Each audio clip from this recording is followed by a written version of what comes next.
Hello and welcome. This is Sports This Morning on your award-winning Channels Television right here in the city of Lagos. My name is Yemi Adebayo. Once again, you're welcome.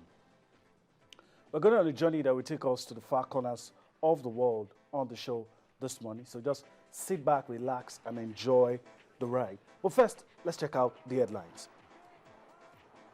Despite fears over the outbreak of Ebola in some countries, CAF insists that the schedule for the 2015 Nations Cup qualifiers will not change. Okay, Portugal's Cristiano Ronaldo wins UEFA European Player of the Year. 8-seed Ana Ivanovic is the biggest casualty on day 4 of the US Open after losing to Karolina Pliskova 7-5, 6-4. The 2014 FIBA Basketball World Cup kicks off tomorrow in Spain. All right, those are the headlines, the things that will form the basis for our discussion this morning on the show.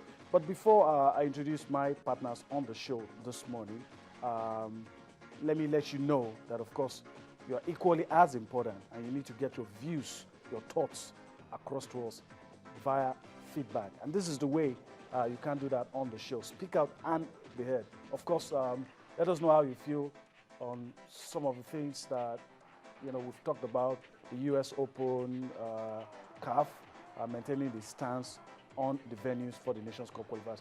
All of that, you can do that. I'm very sure it's going to come up on your screen. You can do that via Twitter. You can do that via Twitter, of course, channels_sports, at my personal handle, at Yemi Adebayo 20, and of course on Facebook, channels iPhone Sports, okay?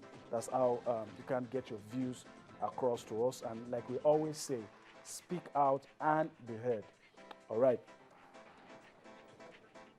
Okay, we'll talk about the US Open. I think it's only fitting this morning that allow you see what happened on the 4th. So let's bring the highlights to you. What happened at the Flushing Meadows US Open on day 4.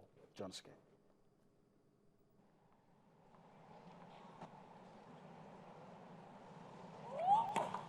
Welcome back. Let me introduce my partners on the show this morning. I'm going to get it right this time.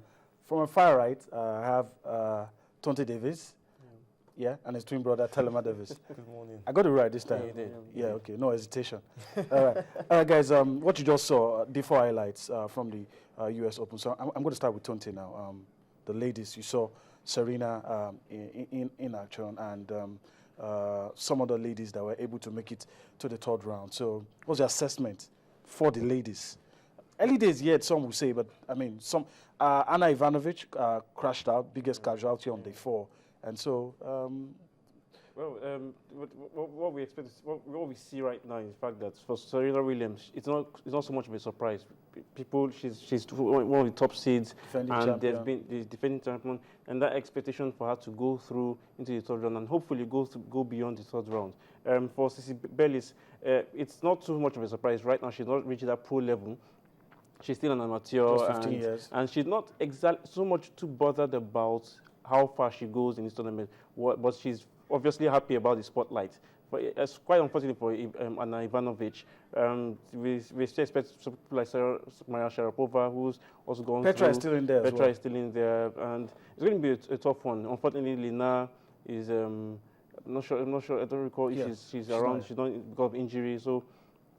It's this is not too much of a surprise for the big ones, three: big Petra, Serena, Sharapova. Okay. Diaz was going to be a tough one for Sissy Bellis. Really, she's a pro. All right.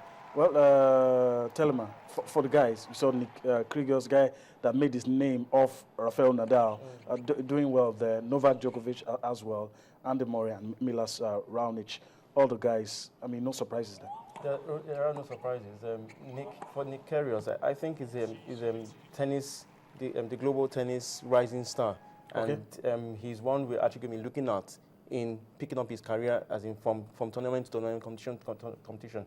Now, but for the others, Djokovic, Raonic, and Federer, and the likes, definitely at this point in time in the competition, in the tournament, we actually look forward to them going beyond this round. So it's not too much of a surprise coming from their end. Okay, let's leave tennis. At this stage, not really. It's a surprise if the big seeds crash out, but not too many things have happened. So we'll be looking forward to what's going to happen in round 3 for the guys and for the ladies. Because guys, let's talk about the FIBA Basketball World Cup. And forgive me if I sound a bit. When you talk about the FIBA Basketball World Cup, everybody seems to be talking about Team USA, Team USA. In spite of the injuries, in spite of late withdrawals, everybody still feels the quality of the league that these guys playing would, would tell on the results at the end of the day. Tonte, I don't know if you agree, but fingers pointing towards the direction of United States. Yeah, when you think about basketball in the United States, your mind goes back to London 2012, and that was where we in recent years we saw about the best of the team on the global stage. However, you wouldn't want to write off teams like France, Spain, Turkey, and there's some other big guns who equally have players, individuals playing at the NBA, but also we see Euro basketball also on the rise. I think they're doing very well.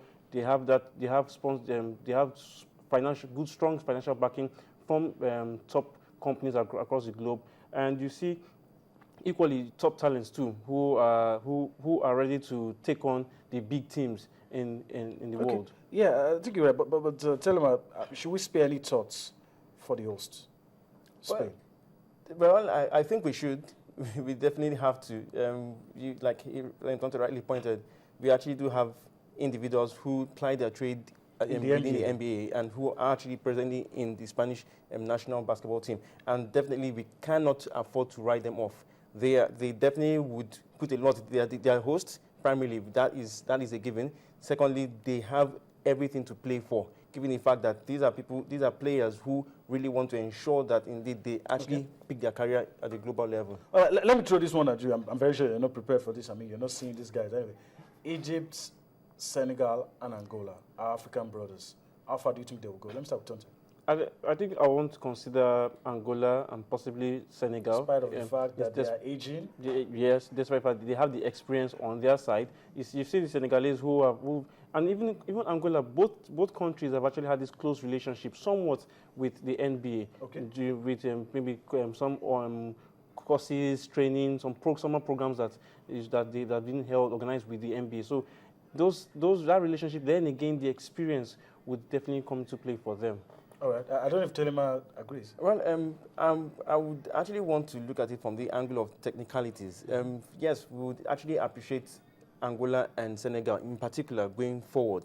However, it's going to be one which they need to play not just with their hearts, they need to play with not just with passion, but they need to play technically to be able to beat punch above their weight. Really punch above their weight, because like we see when Senegal met up with Nigeria in the last AfroBasket tournament, we saw how the Senegalese actually played Nigeria. Okay. They were a lot more technically built and strong, than Nigeria. So we need to see that much more when they actually take on the likes of United States, Spain, Lithuania, and France, the big guns all together. Okay, guys, let's leave. We started differently this morning, so let's continue with that and let you take you to Switzerland, the Diamond League, allow you to enjoy some athletics action. That will come back for more on Sports This Morning.